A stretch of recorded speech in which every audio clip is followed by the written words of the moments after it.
Sejam bem-vindos a mais um podcast Omani em Movimento, onde unimos conhecimento e paixão pela saúde e qualidade de vida. E hoje estamos aqui mais uma vez e com muito prazer com a nossa chefa, psicóloga, nutricionista e também grande gestora da Clínica Omani. Olá, um prazer estar aqui mais uma vez e vamos trazer muita informação e conhecimento para os nossos pacientes. E temos a honra também de estar aqui com os experts em longevidade, estilo de vida e envelhecimento saudável. Nosso grande amigo e médico da nossa clínica, Roberto. Prazer Seja estar muito aqui, bem-vindo. muito obrigado. Hoje a discussão vai ser de alto nível, muito Vai. conhecimento dos nossos pacientes. Com certeza. E a nossa querida expert, que é geriatra e também uma exímia conhecedora em envelhecimento saudável. Seja muito bem-vinda. A nossa Barbie. É um prazer estar aqui hoje. Vamos falar muito sobre envelhecimento saudável e longevidade também. E a gente tem uma grande experiência com a Clínica Omani em estar cuidando de uma série de pacientes que sofrem de dor crônica, que precisam entender como melhorar essa dor e que não é simplesmente ou um procedimento cirúrgico, ou uma intervenção, ou até mesmo tomar uma medicação oral. A gente recebe muito no consultório, né? Qual remédio eu tomo, por quanto tempo? E a gente sabe que os remédios, eles podem criar ou trazer uma série de problemas. Cada um deles tem efeitos colaterais e medidas simples podem trazer benefícios, evitando o uso crônico desses remédios. Então, a experiência de vocês é muito grande, né? Assim como a nossa nutricionista recebe nossos pacientes, e vocês, que são nossas referências, nossos experts, têm essa experiência, né? Então, quando o paciente chega para você com aquela série de remédios, aquela receita enorme, para tratar simplesmente uma dor, a gente precisa analisar uma série de detalhes, né? Qual é a rotina assim que você segue e você tem esses pacientes, né, no seu dia a dia? Claro. Isso é interessante, Davi, que você falou, que normalmente os pacientes buscam uma medicação que resolva todos os problemas, né? Uma pílula mágica. E eu tenho no meu atendimento com o paciente, no meu conceito, que o paciente ele precisa ser parte ativa do processo. Não existe nenhuma medicação que ter um efeito onde vai melhorar o paciente sem ele estar ativo no processo. Se ele hoje é um paciente diabético e vai usar um antidiabético oral, se ele não mudar o seu estilo de vida, não fizer uma alimentação saudável, atividade física, o remédio vai combater contra algo que está causando um problema, vai ser muito maior do que a ação do remédio. Então, se o paciente entra com a medicação, mas ele não muda isso, a gente percebe aumento de dose, entra outro remédio, associações, e o paciente só vai piorando sua saúde. Então, eu sempre trago isso para qualquer medicação, para emagrecer, o que seja. Ele precisa entender que ele vai fazer a diferença no tratamento. Não é um remédio que vai determinar isso, e sim a vontade dele. É porque muitas vezes o remédio ele vai tratando ali, na verdade, o sintoma, né? Ele vai atuar no sintoma, mas ele não vai na causa. Então é importante a gente estar fazendo esses ajustes e chega paciente para lá, às vezes, com uma lista de remédio enorme, né? E na geriatria, Pois com a, é. com a polifarmácia, a gente já fala, ai meu Deus. Socorro, né? Então, quando você vai ver, então a gente coloca, vai fazendo pequenos ajustes e vai, quando a gente vê, já tá diminuindo, tira, né? Vai tirando aqui para dor, Eu tirando. acho muito importante a gente sempre criar a consciência no paciente. Então, até no paciente que ele tem algumas doenças crônicas, e às vezes ele não entende o que é que essas doenças vão gerar na saúde dele, o que já está gerando e o que pode piorar se ele não mudar. Então ele tem um pensamento, vou usar o remédio, vai estar tudo resolvido. Eu sou diabético, eu não sinto nada, tá tudo ok. E eu sempre pego os exames e vou mostrar em detalhes todas as alterações que ele tem, que ele não entende. Eu realmente me dedico a fazer isso, porque eu acho que quando a gente cria a consciência da pessoa sobre a sua saúde, muda tudo. Quando o paciente entende que aquele exame está alterado porque ele tem uma alimentação ruim, ele está inflamado, e o remédio está tentando tratar aquilo, mas ele não está fazendo a parte dele, a gente não vê uma evolução, ele começa a criar uma consciência. Olha, tá vendo isso aqui? Vamos melhorar. Então, isso é muito importante para o paciente, com esse perfil que você falou, criar consciência. E você falando também de dor, né? Na geriatria, uma das maiores queixas que tem é dor. É um tratamento conjunto, porque a ortopedia ela vai agir ali, mas se o paciente não perder peso, não mudar o estilo de vida, não fazer atividade física, fortalecimento muscular, não consegue, né? Só depender da medicação e da parte ortopédica, ele precisa fazer toda aquela mudança ali. Perfeito. Essa fase realmente, né, que o idoso sofre de dores crônicas, multiarticulares, né, poliarticulares, e uma abordagem multidisciplinar que eu defendo muito, pode fazer uma grande diferença, a gente unir exercício, emagrecimento, mudar a qualidade de vida e o estilo, principalmente o estilo de vida que se fala tanto, e muita gente não conhece ainda, né, o que é esse estilo de vida, o que é essa especialidade de estilo de vida. Para vocês, assim, como vocês enxergam essa especialidade? Ela está muito ligada à geriatria também, né? Hoje a expectativa de vida a gente está vendo que está aumentando muito. Então, assim, as doenças crônicas elas estão aumentando, né? E a gente vê isso, AVC, infarto, obesidade. Então, com a expectativa de vida aumentando, a gente está vendo essas doenças aumentando. Então, as pessoas querem envelhecer com qualidade de vida. Ninguém quer envelhecer, chegar nos 80 anos, estar em cima de uma cama. Então, hoje as pessoas, com esse aumento da expectativa de vida, eles estão pensando muito em prevenir doenças, em se cuidar, para ter uma qualidade de vida melhor, para quando chegar lá nos 80 anos, tá com sua independência e autonomia, não tá dependendo de ninguém. Então, a gente tem visto muito isso. E as pessoas estão buscando muito isso. Feita a prevenção, ela tem se tornado cada vez mais, né, algo importante na vida desses pacientes. Não só aqueles que sofrem de dores crônicas, idosos, mas a gente vê que tem começado cada vez mais cedo essa ideia da prevenção, As que pessoas antes não hoje existia. questionam assim, né? O que é que eu posso fazer para viver mais, viver melhor? Não é nem uma procura para você viver até os 100 anos, se eu digo, mas como é que eu posso viver até os 80, vamos você pensar, mas com mais autonomia, com mais independência? Então, as pessoas, hoje a busca para isso, em torno disso, é muito grande. E eu sempre tento mostrar para meus pacientes, o que você vai fazer hoje vai repercutir na sua saúde amanhã. Então, o ganho, o que é que a gente está vendo hoje nos estudos? Se você tiver uma boa massa muscular, você vai ter mais autonomia, mais independência. A chance de você vai ser mais ativo. Então, a probabilidade de você ter menos doenças crônicas, você é mais ativo, seu cognitivo é melhor, você vai reduzir a chance de ter demência. Então, esse é o grande segredo da longevidade, né? Você ter melhor massa muscular. Claro que eu sempre digo que tudo é um equilíbrio. Nada da medicina em extremos vai funcionar. Se você é uma pessoa que é sedentário, é um extremo. Se você é uma pessoa que é extremamente ativa, isso também é um extremo. Sim. A ideia dessa medicina preventiva é você buscar o equilíbrio. Na faculdade, o médico pensa no processo saúde-doença. Mas muitas vezes a gente esquece do indivíduo. O que a medicina preventiva faz é pensar no indivíduo no processo.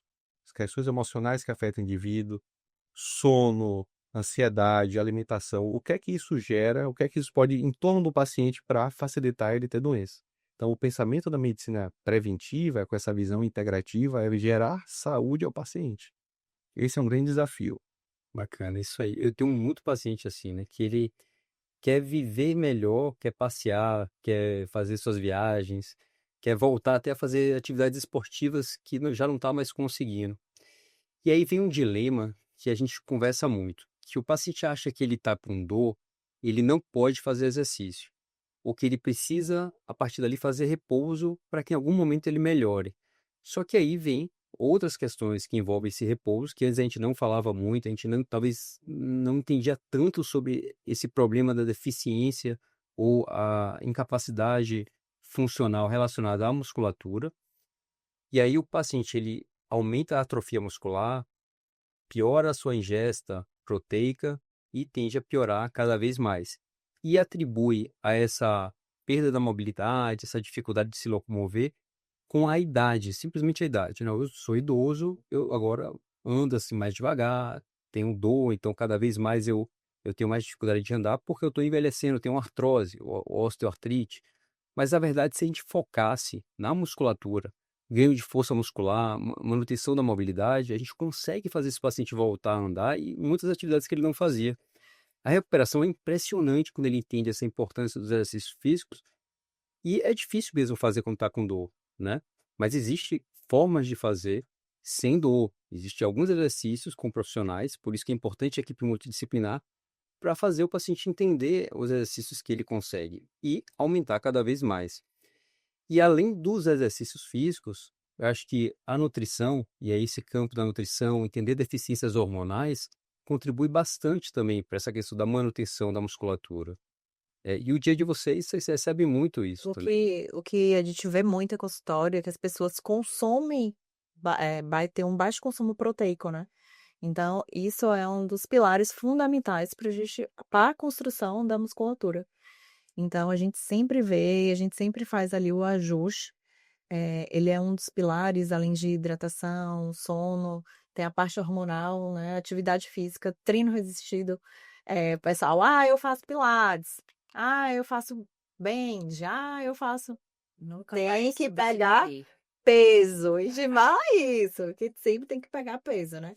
E aí, Roberto vai também avaliar, obviamente, que a parte hormonal aí, né, Roberto, conta também muito. Não Tem que necessariamente. ter um grande equilíbrio, né? Por exemplo, se a gente chega em certa idade, a gente vai ter uma baixa hormonal. Isso é fisiológico.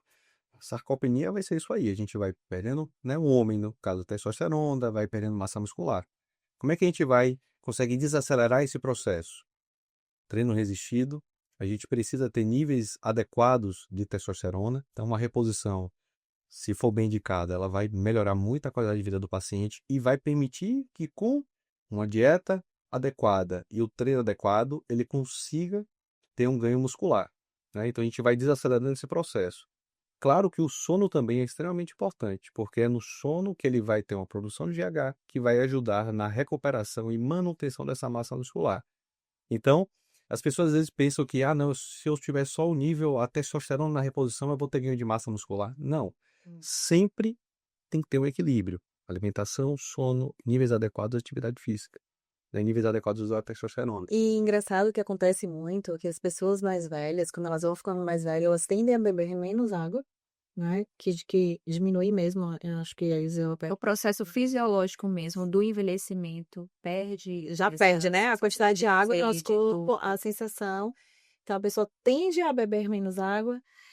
Acontece muito, os idosos também diminuem, né, a acidez do estômago, então a hipocloridria. E isso leva a ele consumir menos carne, porque ele não consegue ter uma digestão bem, então ele se sente mal, sente que a digestão não tá legal. Então, é importante o acompanhamento. Então, quando ele tem essas sensações, ele acaba consumindo cada vez menos proteína e isso vai acabar, né, acarretando uma sarcopenia. Que já é um padrão de dieta do brasileiro, né? Muito mais rico em carboidrato, modalidade ruim, menos proteína. E a gente, devido a essas alterações que a Giovana falou, a tendência da pessoa com mais idade é reduzir o consumo proteico.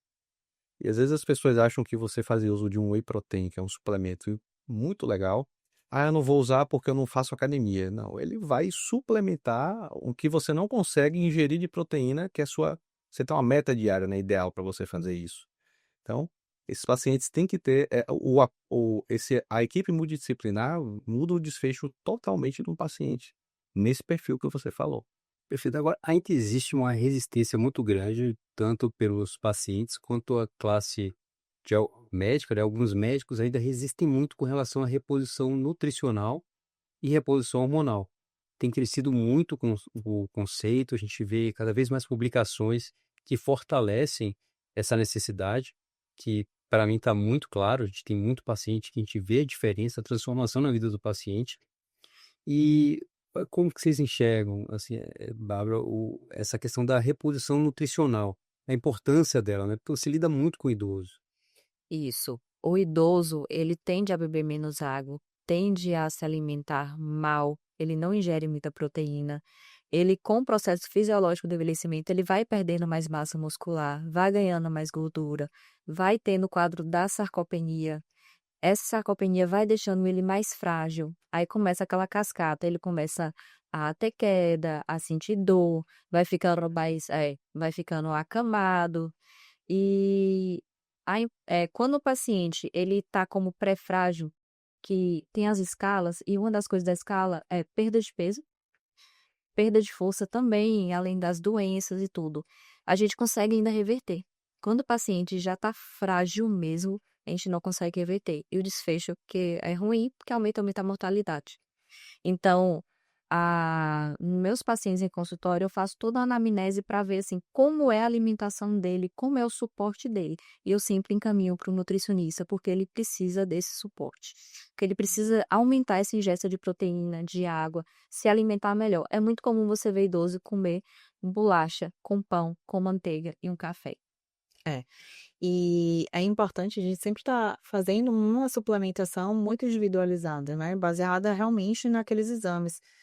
O que acontece muito é que a pessoa pega aqueles polivitamínicos de farmácia, que antigamente era muito comum, e utiliza. A biodisponibilidade é muito baixa, tem todas as vitaminas, todos os minerais em quantidades insignificativas. Hoje a gente entende que para você chegar a valores ideais, realmente com alimentação apenas, é mais difícil, né?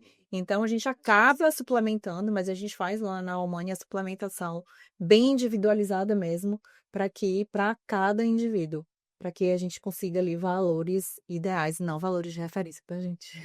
Entrando em estratégia, existem muitos exames às vezes que são menosprezados, né? Que a gente até não solicitava antes, eu acho que às vezes na ortopedia a gente solicitava muito pouco, e faz uma diferença enorme para a qualidade de vida dos pacientes, até na manutenção do quadro de dor crônica. Então, de estratégia, assim, a minha dificuldade é que às vezes o paciente, quando a gente encaminha para o nutricionista, ele acha que o nutricionista vai passar uma receita ali, né, dia a dia, do que ele vai comer, que ele vai ficar extremamente restrito, que ele vai ter que ir no mercado e comprar um determinado tipo de grão e tal, Que e é vai caro, se transformar em algo chato, monótono, difícil. Só comer o que gosta. E a gente sabe que não é assim, né? Então, boas estratégias fazem toda a diferença. Não, com certeza. E na verdade, hoje a gente está muito na correria, né? Então, quanto mais prático você for, pelo menos eu percebo isso muito dos meus pacientes, é muito o meu perfil, é, as coisas mais práticas. Quanto mais fácil, né, o paciente seguir, colocar na rotina, imagina você fazer aquele coisa mirabolante, ele vai fazer ali uma semana, depois as coisas vão se perder, né? Então, você realmente, e eu entendo como é a rotina dele, quais são os alimentos que ele gosta, o que ele não gosta, e eu tento ali encaixar para não ter a desculpa. Mas, obviamente, não vou poder mais comer bolo de chocolate. Não é isso. Eu falo para o paciente que não é isso. Eu acho que tudo na vida da gente é um equilíbrio. O bolo de chocolate não pode ser o seu normal. O bolo de chocolate tem que ser a sua exceção. Então, quando você faz o básico, né, bem feito ali, por que não comer um bolo de chocolate no aniversário? Você não vai botar tudo a perder, né? Por que não você comer um ovo de Páscoa na Páscoa, que acontece uma vez no ano? Então, eu acho que é muito equilíbrio e começar a entender também o paciente, mostrar a ele como você pode fazer boas escolhas. Então, você vai numa hamburgueria, né, com meus filhos. Eu vou. De onde você comer hambúrguer? Como. Mas não como a batata frita, né? Não boto bacon. Então, você começa a fazer boas escolhas e acho que tudo na vida da pessoa é equilíbrio. E precisa ver essa questão dessa medicina de mudança de estilo de vida. Tudo que tem de ser radical, as pessoas tendem a ter uma adesão rápida e sair rapidamente Não se também. sustenta, né? Exato. A ideia é você criar o conceito no paciente do que é ser saudável. Vai chegar um momento que o paciente ele vai ter a autonomia de olhar algo e dizer, poxa, eu vou fazer uma escolha mais saudável. Eu sempre falo com o meu paciente, doutor, eu vou parar de beber? Não. Eu falei, olha, eu não tô aqui para te proibir nada, eu não sou seu pai nem sua mãe. O que eu quero é plantar em você a vontade de se cuidar. Priorize a sua saúde. Vai chegar um momento que você vai mudar as suas escolhas. Eu vou te ajudar nessa caminhada, mas tem que partir de você. Essa é a ideia. Porque tudo que é muito radical, a pessoa vai desistir.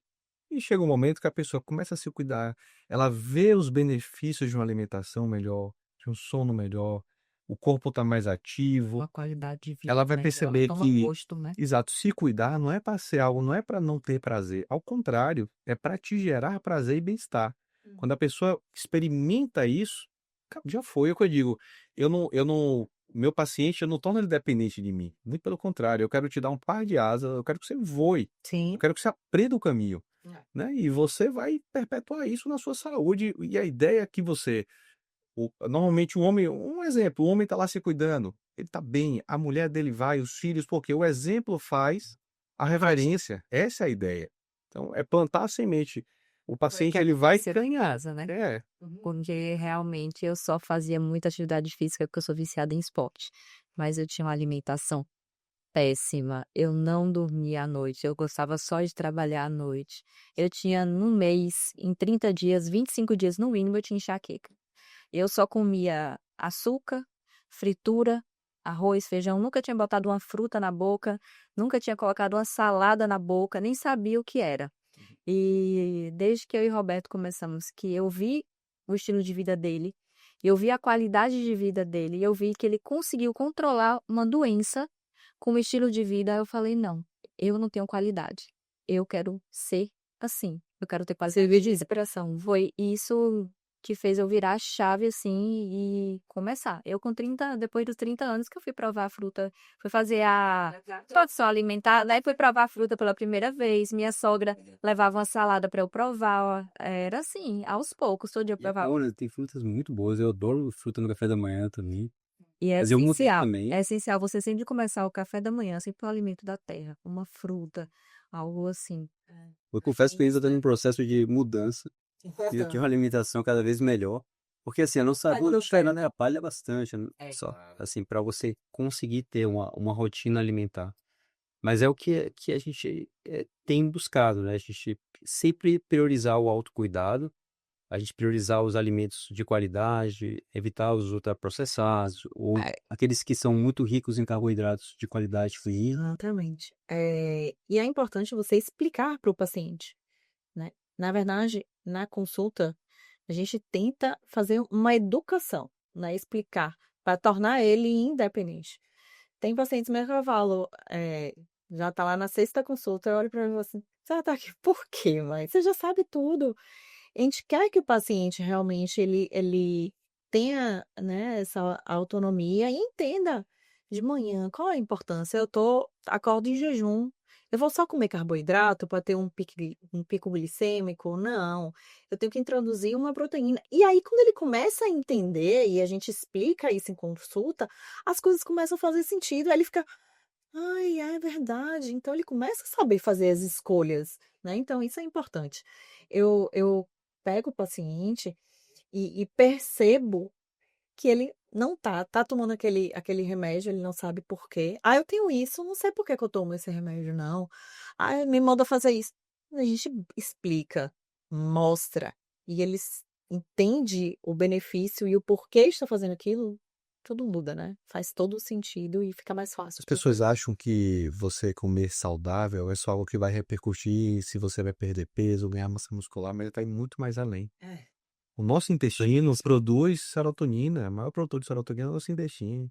Serotonina tem relação com o bem-estar. Caso de depressão leve, as medicações vão inibir a recaptação de serotonina. Se seu intestino não funciona bem, você não produz. Aí a gente vê o paciente com depressão leve migrando de remédio. Aumentando A dose. causa é intestinal, que não tem. Às vezes, quando eu tenho um paciente assim, quando eu começo a tratar o intestino, melhorou, o paciente melhora. Doutor, poxa, eu tô bem melhor, o meu humor melhorou. Claro, seu intestino produz GABA, que vai inibir. Nós vivemos hoje em total excitação no cérebro. E o GABA age para inibir, equilibrar a excitação que a gente tem. Quem produz isso? Intestino. Perfeito. Então é muito mais além do que a gente achar que é só uma questão de comer bem, por né, emagrecer, por ganhar massa muscular. É algo muito maior. 70% das células de defesa do nosso corpo são produzidas no intestino. A pessoa, doutor, o vizinho espirrou e eu adoeci. Poxa, esse intestino que é doente, o problema está no seu intestino. Então, quando as pessoas, eu sempre explico isso, as pessoas entenderem a complexidade que é uma alimentação saudável. Não é só o que ele pensa limitado, é muito maior do que isso tudo. Melhora o sono, melhora o eixo até o cortisol. Por quê? Uma alimentação ruim, o paciente sofre com essas alterações e isso vai afetando o corpo dele. E aí gera um sono ruim, quadro de depressão. Quantas pessoas hoje TDAH? Não é isso? Quantas crianças? O que é que os estudos mostram hoje para o autismo? Tratar a desbiose do autista. Intestino, né? Eles Olha isso, inteiro. mostra que melhorar a desbiose, tratar intestino, você melhora a cognição do autista. Então, olha como essa questão do intestino, ela tá, cada vez a gente está vendo mais estudos. Agora, o artigo que você me mandou, que faz uma correlação de disbiose com impotência sexual. Pacientes com níveis de testosterona normais, conversão em DHT, tudo normal, mas com uma disbiose severa, caso de impotência. Tratou disbiose e resolveu a impotência. Olha como é disbiose, caso de enxaqueca. Li um artigo recente, 3 grupos de mulheres com padrões de enxaqueca diferentes. Todas com disbiose. Tratou disbiose, melhorou a enxaqueca. Dermatite atópica, né? Quem é a sua paciente que você fez tudo isso? Que tinha uma enxaqueira que não. Zootobia tinha tudo isso. Eu tinha muita dermatite. Nenhum dermatologista sabe. Dermatite. Aí eles Eu dão tinha uma reação diagnóstico. alérgica a fio de Vicryl. Aquele fio. Eu fiz uma Alérgica cirurgia, atópica. eu tinha que atopicar tudo. Eu não sei mais o que é dermatite, eu não sei mais o que é enxaqueca, candidíase de repetição, ITU de repetição, tudo depois que eu tratei o intestino. E eu percebi a importância de eu estudar o intestino na minha prática clínica, no consultório. 90% dos meus pacientes tinham queixas intestinais. Mais até, eu de caramba. Aí a mulher vinha para mim, a paciente dizendo, não, doutor, eu vou no banheiro a cada 3 dias, mas agora eu tô indo a cada 2. Pensava, pô, será que isso é normal? Como é que essa paciente emagrece? Se o intestino não funciona, metabolismo completamente desacelerado, ela não consegue absorver nada. Aí vai usar uma caneta dessa, semaglutida, ou que seja, vai piorar sensivelmente a paciente. Então, as pessoas têm um pensamento. É tão comum as pessoas terem intestino doente que elas acham que isso é normal. Ou o paciente que vai no banheiro 5 vezes no dia com fezes pastosas e acha que isso é o normal. Não é o normal. Ele já Isso é um intestino doente. se ele já tá convivendo há anos, então para ele aquilo é normal, né? E com pacientes que sofrem de dor crônica também, a desbiose ou a meta-inflamação, ela tem uma relação muito forte. Às vezes é difícil você explicar essa relação, né, para o paciente, até pela resistência, às vezes, que você enfrenta com relação às reposições, né? E aí eu volto a falar da importância de a gente ter uma anamnese, ter um cuidado mais apurado com relação a essas outras questões, porque hoje a gente tem as especialidades que ficaram muito focadas na sua área, né? Por exemplo, na ortopedia, eu sou cirurgião de joelho, então se eu olhar só um joelho, se eu olhar só um ombro, só uma coluna e nada mais importa, acho que isso caiu muito por terra, a gente abriu muito a cabeça sobre isso, percebeu que a gente não consegue tratar um paciente focando apenas na articulação, porque as causas são diversas, a gente precisa identificá-las ali com bastante cuidado. E aí eu defendo muito a equipe multidisciplinar, que é algo que a gente tem lá na Humane, né, excelentes especialistas como vocês, que dão todo esse suporte e a gente tem visto como o paciente melhora a sua qualidade de vida, melhora a dor, quando ele foca nessa melhora global, né, da sua saúde, no entendimento e na mudança do estilo de vida, como a gente tem falado bastante. Agora, a gente sabe que, assim, a nutrição ela faz a diferença, a gente precisa entender as deficiências que o paciente tem, a gente faz tudo isso e às vezes a gente percebe que não está evoluindo bem, que as questões elas vão além da desbiose, vão além das necessidades nutricionais, que entram muito no campo da disfunção hormonal, né? Então, como que a gente identifica esse paciente? Como que a gente faz essa análise dele? Chegar assim, não, esse paciente aqui é para reposição hormonal, esse é só para reposição nutricional. O caso da reposição hormonal, né, homem, testosterona, por exemplo, é algo muito banalizado. Por quê? Muito polêmico no meio. Porque a gente, quando pensa na reposição hormonal, a gente pensa no excesso, no abuso, numa pessoa que está usando esteroide anabolizante. Não tem nada a ver, exato. Para estética, né? Reposição Fins hormonal estéticos, né? não é tomar bomba anabolizante. E, meu Deus, não tem nada a ver. E as pessoas criam uma confusão na cabeça das pessoas, de até alguns colegas médicos que batem nisso. E eu concordo. A gente precisa falar sobre o abuso que hoje é frequente. Mas a reposição hormonal vai totalmente de contra isso. Pensamos que a testosterona só tem ação com libido e com massa muscular. E ela vai muito mais além. Relação com o nosso sono. Se a gente tem uma teste mais baixa, a gente tem maior irritabilidade, a gente tem dificuldade de concentração, nosso coração precisa de testosterona, manutenção da nossa massa muscular. Humor, né? Depressão. Então, quando a gente fala de uma reposição hormonal, a gente tem níveis que sejam adequados para o paciente. Se o paciente vem para mim é muito comum um homem ter esse relato. Eu deixei de ter, doutor, ereção noturna, não tenho mais ereção matinal, minha libido caiu sensivelmente, não tenho mais vontade, percebi ganho de peso, principalmente em região abdominal, esse paciente, muitas vezes o exame dele pode até ter níveis, porque as pessoas acham que a referência do que está ali no exame de sangue é o que é correto. Então, o exame para mim é algo complementar. Eu vou escutar a queixa do meu paciente, o exame vem só confirmar o que eu estou pensando. Ele não vai induzir meu diagnóstico. Então, às vezes o paciente tem essa queixa, quando você olha, ele tem uma indicação de reposição hormonal. Muitas vezes o homem com a testosterona baixa, ele vai ter resistência periférica à insulina, e é difícil você controlar se ele tem uma testosterona baixa. E quando a gente faz a reposição em níveis adequados, a melhora que a gente proporciona para esse homem é notória. Ele vai estar mais ativo, vai fazer atividade física, vai perder peso, ele se empolga, se alimenta melhor, a gente vai reduzir o risco dele ter doença crônica. Então, a ideia é você dar vigor para o paciente, vigor físico para o paciente. Melhorar a saúde sexual, isso tudo é saúde, não é verdade? E pensando também na mulher, né? A menopausa, não se tratava menopausa.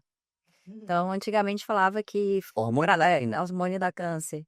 Então, quantas mulheres sofreram aí sem tratamento e hoje estão com osteoporose, estão com quadro de demência, esquecimento, baixa de estradiol. É muito comum ver mulher com osteoporose. Homem não é tão comum.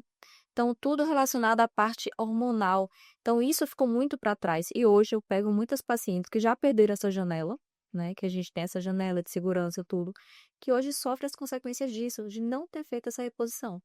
O estradiol, ele é tão complexo na saúde da mulher. O estradiol, na saúde da mulher, ele tem uma ação de ativar o cérebro da mulher. Então, ele é responsável por comunicar as áreas do cérebro. Ele vai agir no hipocampo para memória e aprendizado. Ele regula a temperatura corporal. Tudo aqui no cérebro. Então, quando o estradiol cai, o termômetro corporal da mulher fica sensível. Qualquer alteração de temperatura, ele dá a ordem para vasodilatar, fogachos. Saúde cardíaca, o estradiol ele controla o nível de LDL da artéria da mulher. Então, a mulher com estradiol baixo, maior chance de infartar, porque ela vai ter maior chance, vai aumentar o LDL. Olha o risco. Saúde muscular, saúde óssea, lubrificação não só vaginal, mas articular. Por isso que a mulher menopausou, sinto dor, doutor, minha mão tá rígida. Tudo isso do estradiol. Então, não tem como a gente, se a mulher não tiver uma contraindicação para reposição hormonal, a gente não fazer isso na mulher é complicado, ela sofre demais. Ganha peso, sono fica ruim, luz Você acabou. compara um homem hoje ativo de 70 anos, que ainda produz a testa dele, com uma mulher de 70 anos. Essa mulher está esquecida, ela tem dor, ela tem osteoporose. O homem de 70 anos. É por isso que fala, geralmente, né, que a mulher envelhece mais rápido, justamente por isso. O cabelo da mulher, a queda do cabelo tem relação com o estradiol. O cabelo fica fino, quebra mais fácil. Colágeno, estradiol cai, a mulher começa a envelhecer. Tem uma paciente que eu comecei a atender, ela menopausou mais precocemente, não fez reposição hormonal. Ela, aos 47, fez uma osteopenia. Imagine, aos 47 anos, já uma fragilidade óssea. Comecei a fazer a reposição hormonal com ela pela via dos implantes, que as pessoas criticam, mas o implante, gente, traz estabilidade, a via muito melhor. O que gera colateral, claro que são doses altas e instabilidade. O próprio gel faz instabilidade, a adesão é ruim. Reposição hormonal em 8 meses. A reposição hormonal, eu dei vida para ela malhar, se cuidar, melhorar a alimentação. A osteopenia resolveu. Então, olha o benefício na saúde dessa mulher. Isso é gerar saúde. Essa mulher vai ter menor chance de ter hipertensão, diabetes e por aí vai. Então, o pensamento é esse. A reposição hormonal, ela vem para isso. Quando bem indicado. Não é para ser estético. Davi, se o paciente, um homem, fizer reposição hormonal e ele tiver um benefício estético, o mérito é dele, não é do hormônio, porque o hormônio vai dar energia para ele, vigor físico para ele ir para academia, mas ele precisa malhar, precisa ter uma dieta correta. Esse pensamento que eu vou, então você assim, a pessoa, não vou fazer nada, vou tomar hormônio e vou ficar forte. Esqueçam isso, gente, isso é uma ilusão. Acho que basta para a busca de uma reposição hormonal já quer se cuidar melhor, né? Com certeza. A busca ver um resultado mais rápido, ou começa a ver um resultado que ele não conseguia ver antes, não necessariamente mais rápido, e aí ele parte para estar sempre se cuidando, sempre fazendo exercício físico, né? Se alimentando melhor, porque viu os benefícios que ele teve quando ele estava nesse período de autocuidado bem massificado. E hoje, assim, por incrível que pareça, eu tenho atendido homens jovens com hipogonadismo secundário à obesidade. Um homem sedentário com sobrepeso ou obesidade, ele vai ter uma conversão maior da testosterona em estradiol. Quando você olha o exame desses homens, testosterona é muito baixo. Pré-diabéticos, hipertensos. Então, é difícil, se eu não, eu é um homem jovem, mas se eu não faço uma reposição para dar um estímulo a esse homem, é difícil ele conseguir malhar, ele não tem vontade, não tem estímulo. E E é um isso cada ciclo, vez mais né? comum. Cada vez que ele ganha esse estímulo, que ele começa a malhar, que ele começa a se ver bem, ele começa a tomar gosto, ele começa a ter prazer, ele se olha, se sente bem. Então, você se sentir bem, você se sentir bonito, isso libera dopamina, isso te faz bem, isso gera saúde, entendeu? Então, é um ciclo que se forma mesmo. Mas a ideia é a gente sempre ficar claro ao paciente. Não existe nenhum remédio, nenhum hormônio, nada que vai substituir ele no processo. A gente hoje vê tanto abuso de medicação para emagrecimento, porque as pessoas estão preocupadas com o peso e não estão preocupadas com a saúde do paciente. Então a gente às vezes atende um paciente que tem o intestino ruim, come mal, sedentário. Eu vou entrar com a caneta para emagrecer, eu não estou pensando na saúde desse paciente. E Porque quando ele vai ter prostração. Aí o que é que as pessoas fazem? Ah, não, toma Venvance. Pior ainda. Ah, mas o Venvance na boa é para tratar a compulsão alimentar. Então dá Venvance para todo mundo, porque todo mundo tem compulsão. Eu tenho compulsão, gente. Eu não tenho, estou estressado, então não consigo. Então, fica essa desculpa, exato, não, porque o Venvance, não, gente, isso não é legal, isso não é você tratar ninguém. Eu não, e se eu tenho uma atitude assim, eu não estou pensando na saúde desse paciente. Não estou pensando. E o marketing mesmo americano, por exemplo, né, voltado para alimentação, tem muitos obesos, muito por essa cultura alimentar que gera muito dinheiro, né, para a indústria americana e para todos os países, eu acho. Mas quando você começa a ter essa mudança de visão, né, e começa a entender que você pode se alimentar bem, pode se alimentar com prazer, mas de forma saudável, acho que tudo muda também, né, essa perspectiva. E eu estava conversando com o Gil antes de começar, e, por exemplo, eu recebo pacientes que eles estão perto das festas, estão perto da Semana Santa, perto do Natal, e aí a gente cita no consultório a importância de se cuidar com o nutricionista, ter a avaliação, e eles falam, doutor, mas está perto ali das festas, não mais acerta, o nutricionista vai passar uma série de regras, e acho que não é o momento. Então, eu explico que não é bem assim, né? Que vai ser baseado no que ele pode, no que ele está acostumado e que ele vai conseguir ter prazer com os alimentos, né? Sempre Não pensa que todo. vai ter restrição, né? Não, gente, e assim, a gente sempre vai ter um feriado. Sempre vai ter um Acaba- evento, Vai ter no melhor momento. Natal, acabou o Natal, vai vir Réveillon. Réveillon vai vir Carnaval. E assim por aí vai. E você vai deixando para depois? Não. Eu gosto de explicar para meus pacientes, viagem sempre vai ter. Então, eu gosto de explicar lá, dou opções, explico. Você está viajando? Tenta pelo menos no café da manhã, sua primeira refeição, você fazer boas escolhas.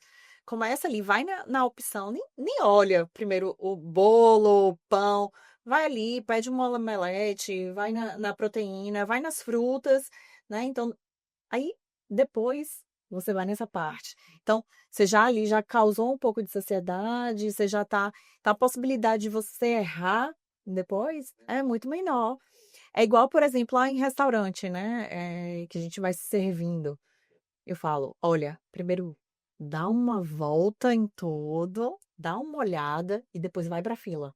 Porque, o purê de batata. Ai, meu Deus, macarrão. Ai, meu Deus, lasanha. Agora, quando você vai ver, você tá com aquele prato de pedreiro enorme.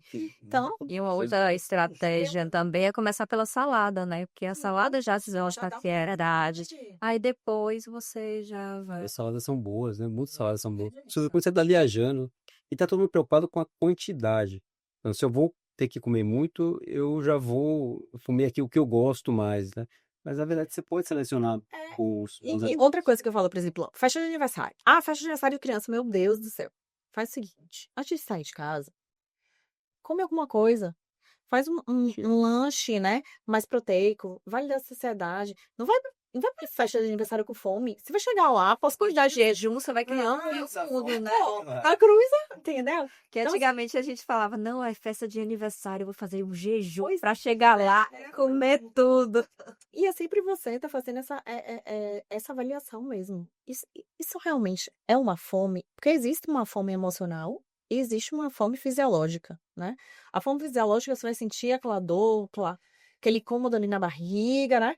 Já tem mais ou menos 3 horas da última refeição, você tá com vontade de qualquer coisa. Quem tá com fome de qualquer coisa. Se você tá com vontade de uma pizza, tô com fome de pizza, né? Um alimento específico, já questione aquela sua fome ali. Porque quem tá com fome come qualquer coisa. Então, a fome emocional é muito de um alimento específico. Curto período de tempo, né? Tem pouco tempo que você fez sua última refeição. Então, é importante você, na hora que vir, não agir no impulso. Então, tá sempre ali se questionando e fazendo mesmo boas escolhas. Gio, as canetas para emagrecimento são medicações, gente. Eu não sou contra as canetas, não. Eu uso muito. Ah, Mas essas canetas, ela tem uma ação bem interessante sobre o comer emocional. Mas eu penso assim, ó. Comer emocional é algo que a gente precisa ter, que eu digo que é um insight daquilo. Eu preciso entender que aquilo naquele momento não é um comer emocional. Se eu uso a medicação que vai suprimir a minha fome a ponto de eu não conseguir lidar nem comer, os hábitos ruins vão continuar. As pessoas acham que para emagrecer você precisa não comer. A medicação com a dose mais alta suprime a vontade e você não lida com o comer emocional.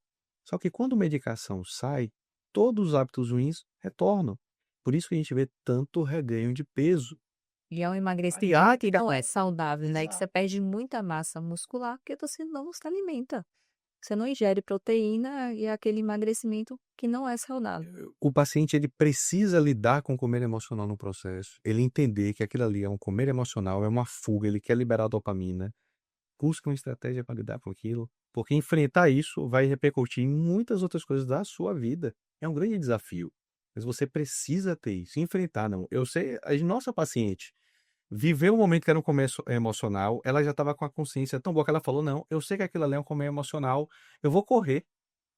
vou sair de casa. Vou sair de casa, vou espairecer, porque ela sabia que ela estava usando uma medicação que vai agir nisso, mas a gente faz dose baixa, porque a gente quer que o paciente siga a sua vida normal. Treine, faça todas as refeições, uma reeducação. Por quê? Quando ela enfrentar e criar consciência, porque quando ela enfrentou a situação, ela não precisou comer ou ter uma dose alta do remédio. Ela lidou e buscou uma estratégia. Saiu de casa e foi correr. E o que a gente vê muito é assim, eu sempre pergunto para meus pacientes, qual o horário crítico para você, né, da fome? Final da tarde. Final da tarde, já tem a baixa da serotonina. É cruel. Tem a baixa da serotonina, tem uma explicação, e também vem muita questão emocional. Você pensa assim, ó, aí eu tive um dia estressante. Eu mereço. Poxa, eu trabalhei muito. Aí eu sempre falo assim pro paciente, aí vem aquela frase, eu mereço. Aí o paciente, é isso, é isso. Aí eu falo, sim, mas aí você tem que perguntar, eu mereço o quê? Ter uma saúde, mereço amanhã acordar bem, mereço... Começa a tornar os seus pensamentos funcionais. Porque esses pensamentos que surgem na nossa cabeça automático, muitas vezes são desfuncionais. E isso é importante. É aqui, né? Então, é isso. E uma estratégia de ter já um alimento pronto ali, né? Porque hoje eu faço isso. Quando eu chego em casa, essa tarde é cruel, né? Eu chego em casa realmente querendo ter um repúdio. E aí o teu alimento saudável já pronto para você colocar no Facilita micro-ondas e ingerir facilita bastante. Agora, sabe uma estratégia que eu gosto bastante, né? Vi? O problema é quando a gente tá indo pra casa, né? Chega em casa, aí quer comer as paredes. Então, a maioria dos meus pacientes, eu boto um lanche ali, proteico. Antes ele pisar em casa, que aí já dá uma saciedade no paciente. Né? Vai abrir um whey, alguma Um whey, outra.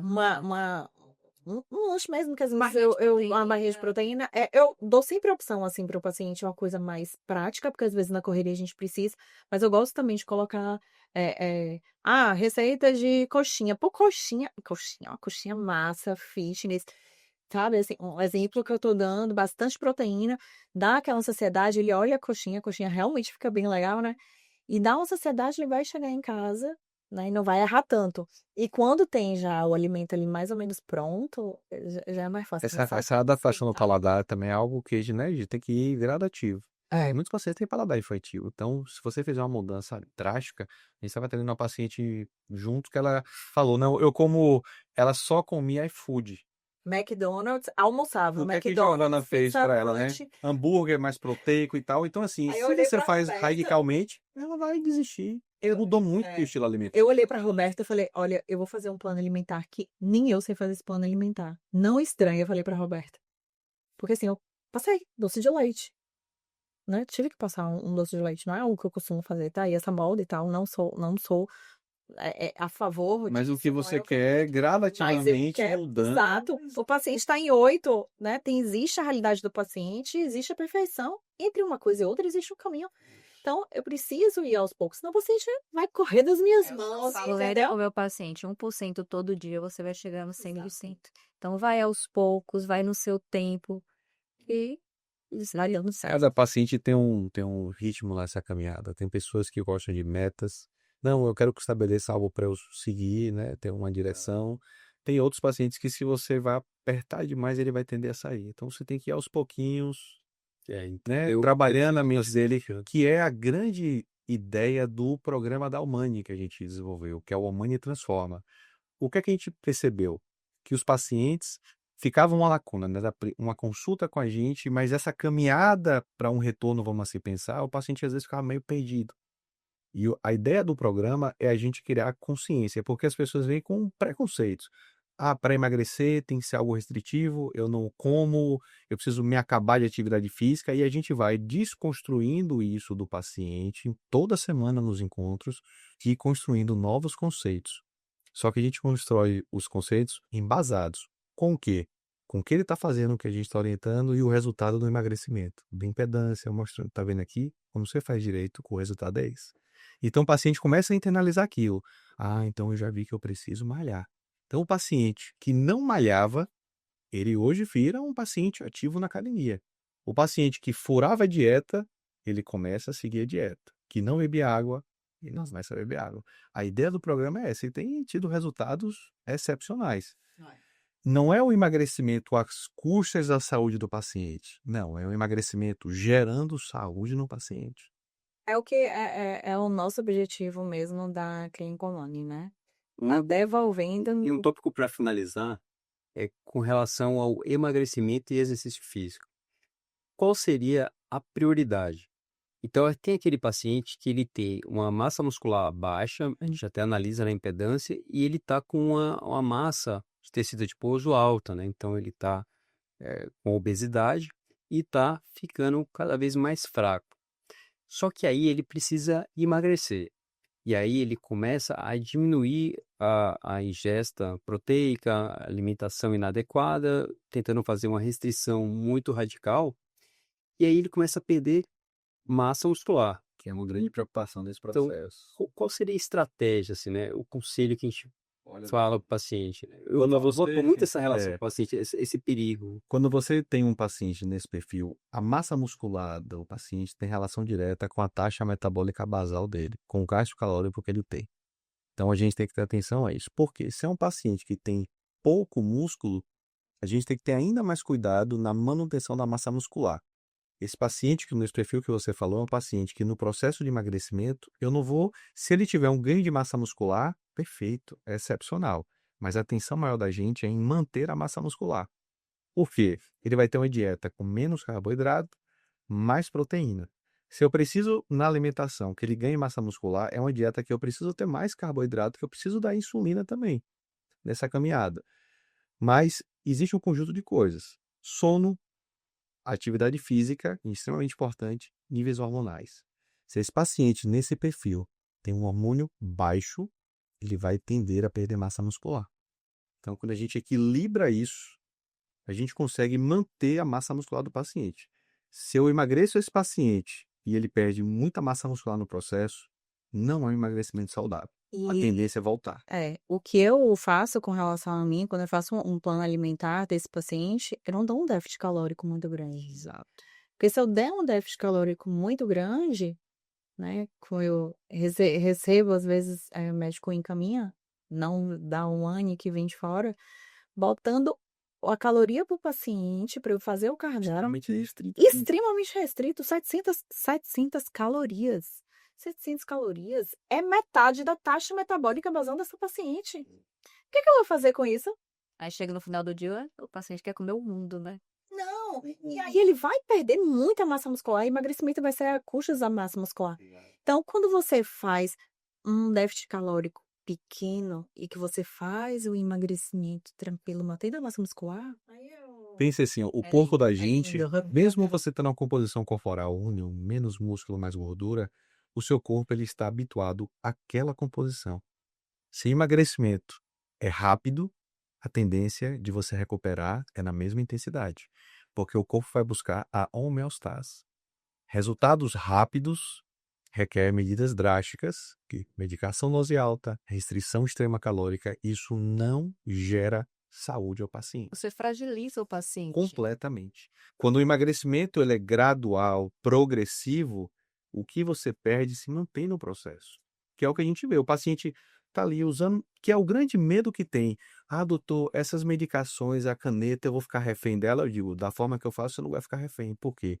Dose é mais baixa e você é ativo no processo. E está se reeducando. Progressivo. Quando tira o remédio, e é progressivo. Agora, se você abusa da dose, para fazer justamente estratégias desse tipo, isso não gera saúde. A gente cansa de ver reganho na mesma intensidade da perda.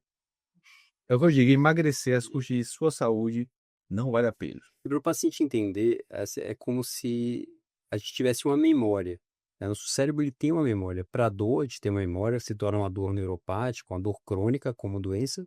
E a mesma coisa o emagrecimento. Então a gente sempre vai tentar voltar, o cérebro vai tentar voltar àquele peso original. E essa relação entre dor, perda de peso, a gente já sabe, né? Já bate muito nessa tecla, não deixar o músculo enfraquecer. E eu tenho recebido pacientes com esse perfil de dor, obesidade, já pedindo para fazer uso das canetas, das medicações. A gente sabe a importância das medicações ao longo do tempo. A gente começou daquela era que era Fenipoporex, né, metafetamina para poder emagrecer. E aí a gente evoluiu bastante com as canetas, né? Então, assim, a gente tem que evitar os abusos dela. Acho que a gente vai conversar isso no próximo episódio, detalhando esse aí é quais são os assunto riscos bem grande, e né? benefícios relacionados ao uso das medicações. Não ir para os extremos, né? Sempre de forma cuidadosa, preservando a saúde e mantendo a qualidade de vida no longo prazo. E agradecemos a participação nesse episódio, excelente episódio, com nossos experts em longevidade, estilo de vida, a minha chefa, nutricionista, psicóloga e gestora, Giovana Mortioso, essa mais uma vez. É muita coisa. E seja bem-vindo aos próximos. Muito obrigado. Últimas considerações, você queira trazer o paciente? Olha, sempre é um prazer falar sobre saúde, né? Na minha caminhada como médico, o meu grande prazer é justamente proporcionar saúde ao paciente. É a gente quebrar muitos conceitos, paradigmas que as pessoas acham que tudo nessa caminhada tem que ser algo sofrível e a gente desconstrói e mostra que não precisa ser assim. É muito mais gostoso do que ele imagina. Gerar saúde e qualidade de vida, né? Você ter uma qualidade de vida, você poder envelhecer bem, feliz. Não tem preço. Não tem preço. Sejam bem-vindos aos próximos e até lá. Até lá. Até.